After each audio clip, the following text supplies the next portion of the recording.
और अब भारतीय सेना के पूर्व थल सेना प्रमुख मनोज मुकुंद नरवणे ने सोशल मीडिया पर एक मैप डालकर बवाल मचा दिया है। तो मैं I am sorry, I just don't understand. उन्होंने वो मैप निकाला, वो भी इंडिया के साथ उनकी नेविगेशन है, वो टोटली वो जो काम कर रहा है वो अमेरिका के साथ कर रहा है। चाइना ने एक मैप रिलीज किया था अभी थोड़े दिन पहले, उसके अगेंस्ट इंडिया ने एक नया मैप रिलीज किया है। उसके बारे में आपका क्या कहना है? आपने देखा होगा, मैंने देखा है वो मैप। चाइना को उसी की भाषा में सबक सिखाने का काम किया है। Today we have a very solid answer from India. So do you know this man? So his name is Manoj Narvane.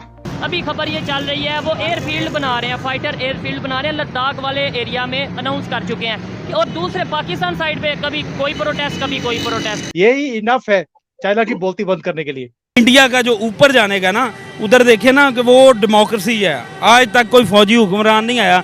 ये चाइना वालों ने शरारत करी, आपको मालूम है हमारे लोग भी कोई कम नहीं है। BRI जो बेल्ट रोड इनिशिएटिव जिसको पाकिस्तान में CPEC कहा जाता है, पहले ही वो मुश्किलात का शिकार है। चाइना की बॉर्डर तक इंडिया ट्रेन पहुंचा रहा है, करीबन 10 किलोमीटर चाइना रह जाएगा। वो वंदे भारत जैसी मतलब VIP ट्रेन चलेगी, तो अब आपके लिए तो आसान हो जाएगा। कमाल देखिए आप पंचोली जी, भी हिम्मत की दाद देता हूं मैं मोदी जी की। भी ये कहते हैं कि आप चाइना को जवाब क्यों नहीं देते। इससे ज्यादा बढ़िया जवाब मुझे नहीं लगता कोई हो सकता है। नमस्ते दोस्तों, जय हिंद। हिंदुस्तान स्पेशल में आपका स्वागत है। दोस्तों, भारत के पूर्व सेनाध्यक्ष मनोज नरवणे ने ट्विटर पर चीन का एक नया नक्शा साझा कर दिया है, जिस पर चीन बौखला गया है। उन्होंने नक्शा शेयर करते हुए कहा कि आखिरकार किसी को चीन का नक्शा मिल गया है, जैसा कि यह वास्तव में है।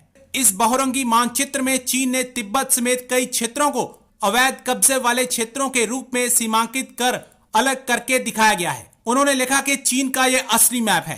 चीन अपनी विस्तारवादी नीतियों के लिए कुख्यात है। मीडिया रिपोर्ट्स के मुताबिक नक्शे में ताइवान, हांगकांग, तिब्बत, यूनान जैसे अन्य चीन की सीमा से लगे हुए देश को चीन के कब्जे के तौर पर दिखाया गया है। उन्होंने ऐसे समय यह नक्शा शेयर किया जब चीन के नए नक्शे को लेकर विवाद बचा हुआ है। चीन ने 28 अगस्त को देश का नया मैप जारी किया था और उसमें कई क्षेत्रों को विवादित दिखाया गया है। अब भारत द्वारा जारी किए गए इस नए मैप से चीन को मिर्ची लगी हुई है। चाइना ने एक मैप रिलीज किया था अभी थोड़े दिन पहले, उसके अगेंस्ट इंडिया ने एक नया मैप रिलीज किया है। उसके बारे में आपका क्या कहना है? आपने देखा होगा, मैंने देखा है वो मैप। पहली बात यह है कि चाइना ने बेवकूफी करी, बिकॉज कहीं ना कहीं वो भारत को तंग करना चाहता है इन चीजों से। लेकिन मैंने एक चीज नोट करा है कि मोदी जी हैं या उनकी गवर्नमेंट है, उनके ऊपर रत्ती भी फर्क नहीं पड़ा। उन्हें मालूम है ये सिर्फ एक भ्रमित करने के लिए, G20 से पहले कांग्रेस को और अपोजिशन को कुछ मुद्दा देने के लिए, डिस्टर्बेंसेस क्रिएट करने के लिए, इनको कटघरे में खड़ा करने के लिए ये क्रिएट किया गया है। इसका कोई भी सिग्निफिकेंस नहीं है। और जो भारत का जो आप मैप बोल रहे हैं कि भारत ने निकाल दिया, मैंने वो देखा है, मैं अभी स्क्रीन पे लगा भी रहा हूँ। ये चाइना वालों ने शरारत करी, आपको मालूम है हमारे लोग भी कोई कम नहीं है। और सर अभी ये आपने सुना होगा कि चाइना की बॉर्डर तक इंडिया ट्रेन पहुंचा रहा है, करीबन 10 किलोमीटर चाइना रह जाएगा। वो वंदे भारत जैसी मतलब VIP ट्रेन चलेगी, तो अब आपके लिए तो आसान हो जाएगा। गाड़ी से वहां तक आ जाइए और 10 किलोमीटर अपना घूमते घामते और चले आइए ट्रेन में बैठ के दिल्ली सीधा। मुझे लगता है मोदी जी को पता लग गया है कि उनका चेला यहाँ बैठा हुआ है जिसको बड़ी दिक्कत आ रही है अपनी वाइफ को लेके आने के लिए भारत में। उन्होंने भी एक वंदे भारत शुरू कर दी। और देखिए कमाल देखिए आप पंचोली जी, भी हिम्मत की दाद देता हूं मैं मोदी जी की। भी ये कहते हैं कि आप चाइना को जवाब क्यों नहीं देते।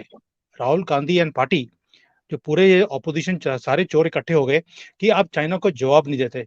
इससे ज्यादा बढ़िया जवाब मुझे नहीं लगता कोई हो सकता है। जितनी टनल्स हमारे बॉर्डर पे बन रही हैं, ऑल वेदर रोड्स हैं, वहां पे 6-6 महीने हमारे आर्मी के लोग जा नहीं सकते थे, उनको खाना पहुंचता नहीं था। अभी पूरे बॉर्डर के ऊपर अपने एयर स्ट्रिप्स बन रही हैं, मिलिट्री बेसिस बन रहे हैं, टनल्स बन रही हैं। आई एम सरप्राइज, ट्रेन पहुंच रही है चाइना की बॉर्डर तक। इससे ज्यादा खतरनाक चीज कोई और हो नहीं सकती। वो भी वंदे भारत, भगवा कलर होगा ट्रेन का और वो बॉर्डर तक पहुंचेगी। यही इनफ है चाइना की बोलती बंद करने के लिए। सर मेरे फादर सेशन जज थे, तो कई बार वो मुजरिम उनके पास आते थे, तो वो उनसे शिकायत करते थे सर कि मेरी कुटाई हुई है बहुत। तो उन्होंने कहा कहाँ है निशान, तो क्या सर कंबल में लपेट के मारा है, निशान नहीं है।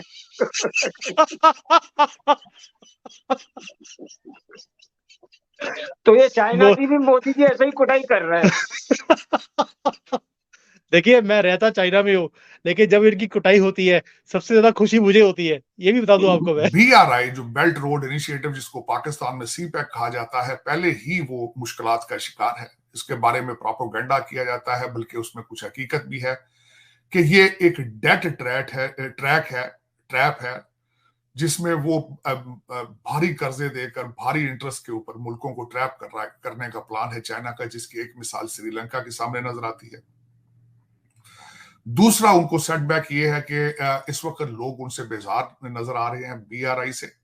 वो इस तरीके से कि इटली ने ऐलान कर दिया है कि हम BRI का हिस्सा नहीं रहना चाहते, तो उसको काउंटर किया गया है। और जो नया शिपिंग और ट्रेन का जो प्रोजेक्ट दिया गया है उसके बारे में बताना चाहूंगा। उसके 3 जो मेजर सपोर्टर हैं उस प्रोजेक्ट के, वो सऊदी अरेबिया है, UAE है और इजराइल है। इसमें दूसरे ममालिक भी मौजूद हैं जिस तरह भारत है उसमें।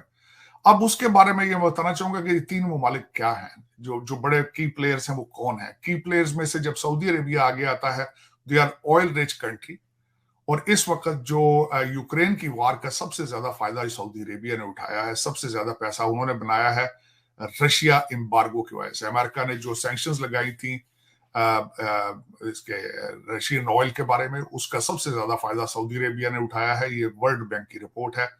और उनकी जो फ्यूचर में इकॉनमी है 8.7, जो कि हाईएस्ट रैंकिंग है, वर्ल्ड बैंक ने रिपोर्ट किया है कि उस पे वो तरक्की आगे ग्रो करेंगे अपने ऑयल रिच होने की वजह से। तो एक तो ऑयल रिच कंट्री है, कैश लोडेड कंट्री है, और तीसरी बात इजराइल टेक्नोलॉजी है। जो इस वक्त टेक्नोलॉजी में IT के अंदर जो भी स्टार्टअप शुरू होता है वो इजराइल से शुरू होता है।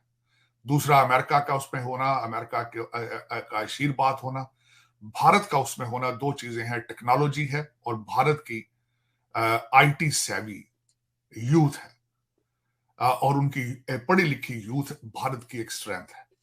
अगर ये सारी चीजें इकट्ठी की जाएंगी तो चाइना इसको काउंटर किस तरह करेगा, ये सबसे बड़ी बात है, सबसे बड़ा मुश्किल सवाल है इस वक्त चाइना के लिए। लेकिन यहाँ पे ये मैं बताना चाहूंगा कि ये अभी तक सिर्फ एक प्रोजेक्ट है। अब इसको डिलीवर किस तरह करते हैं, इसको शुरू किस तरह करते हैं, जब तक ये शुरू नहीं करेंगे अल्टीमेटली इस प्रोजेक्ट को सीरियस नहीं लिया जाएगा। लेकिन इट्स अ वेरी साजिद साहब, जिस तरह आपने कहा कि इसमें बड़े बड़े ममालिक शामिल हैं और पाक चाइना इकोनॉमिक कॉरिडोर जो है उसको काउंटर करने के लिए ये प्रोजेक्ट लॉन्च किया जा रहा है, तो अगर ये प्रोजेक्ट लॉन्च हो जाता है तो पाक चाइना इकोनॉमिक कॉरिडोर का क्या मुस्तकबिल नजर आता है?